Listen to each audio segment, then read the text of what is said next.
The process of growing up and becoming an adult, figuring out what you want to study, and furthermore, what your career should look like, is an incredibly hard thing. You can do it in a million different ways, so let's start with trying to define what growing up actually means.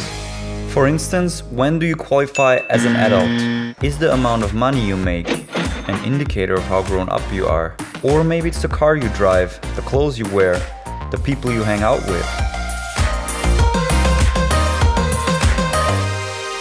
This is a movie about growing up, or at least my process of realizing what I want to be.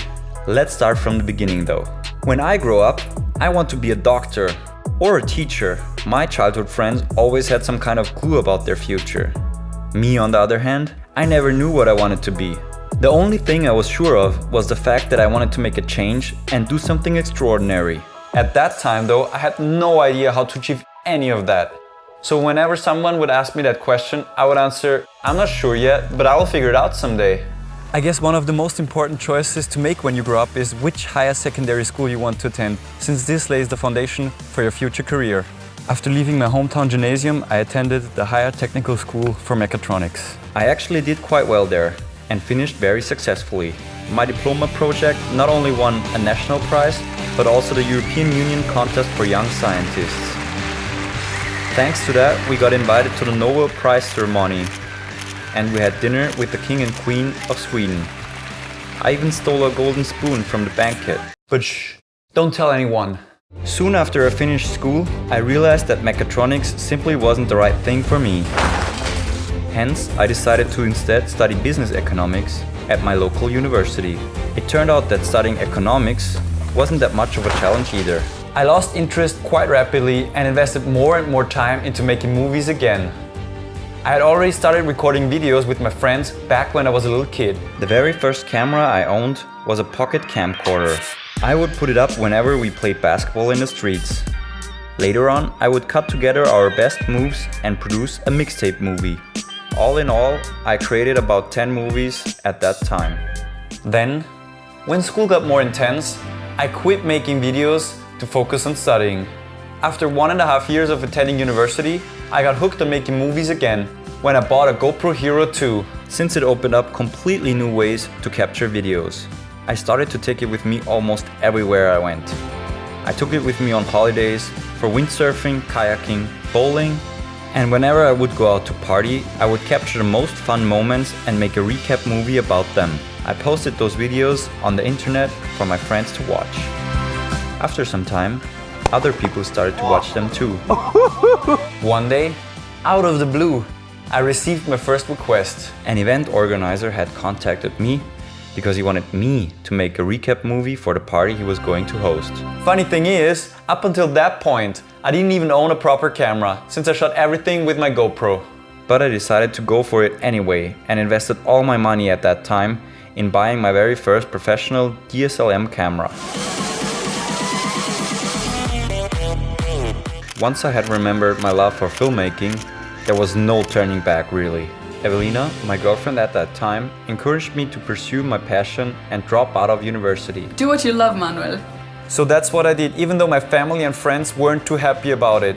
However, they couldn't convince me, and I became a full-time, self-employed filmmaker. In the beginning, my parents were totally against me pursuing filmmaking. No, Manuel. Luckily though, I had already moved out into my own apartment. Becoming financially independent was something I didn't only want to prove myself, but also my parents. So fast forward 3 years and lots of jobs later, I stumbled across a YouTube video at the end of 2017. It showed a guy talking about how he earned $100,000 a year only through filmmaking. I remember watching that and thinking to myself how far away I was from earning that much money. Nevertheless, that was extremely tempting. I kicked off 2018, setting myself the goal to get one step closer to those 100,000K. So let's make the next year even more awesome. Since I was doing pretty well during the first few months, I decided to discard the steps and take a full leap to the 100K. I figured out how much I would have to earn every month in order to reach the final goal. Surprisingly enough, I hit my monthly goal almost all the time. On August 17th, I broke my collarbone right here on a motocross track where I fell down this little hill here, so I wasn't able to work for almost a month. That was quite a hard blow for me, because up until that point I was on track to reach my goal. Only 1.5 months after I broke my collarbone, my heart rate spiked up to 250 during a run. After experiencing such peaks during following runs, I went to see a cardiologist who diagnosed me with ventricular fibrillation, which can be life-threatening. So I had to completely stop doing any kind of sports until we were sure what exactly it is I'm dealing with, because the risk of getting a deadly attack was simply too high. The doctor told me that they are doing an electrophysical examination where they're injecting a probe into my heart to see what's wrong with it. All these incidents and bad news hit me pretty hard, and I lost my general well-being and positivity a little bit. Very quickly I lost focus on my goal, and also my efforts decreased drastically, as my main goal now was to get healthy again. As I gave it more and more thought, I realized that reaching this goal wasn't that important in the first place. What's most important in life is your health, your happiness, and the progress you make, no matter how small it may seem. Looking back on the past year, I also came to understand that the experiences I made, the people I met, and the adventures and fun I shared with others are far more important and rewarding than the number on my bank account could ever be. Maybe that's what growing up is all about in the end. And maybe I'm now one step closer to being a grown-up. I'm still growing up. I'm still growing up. So is there a specific way to figure out what or who to be in life and eventually how to grow up? I really don't think so. I guess all you have to do is believe in yourself, listen to your inner voice, and do what you love the most. You really just need to give it your all if you want to succeed making a living out of your passion. Then everything is possible.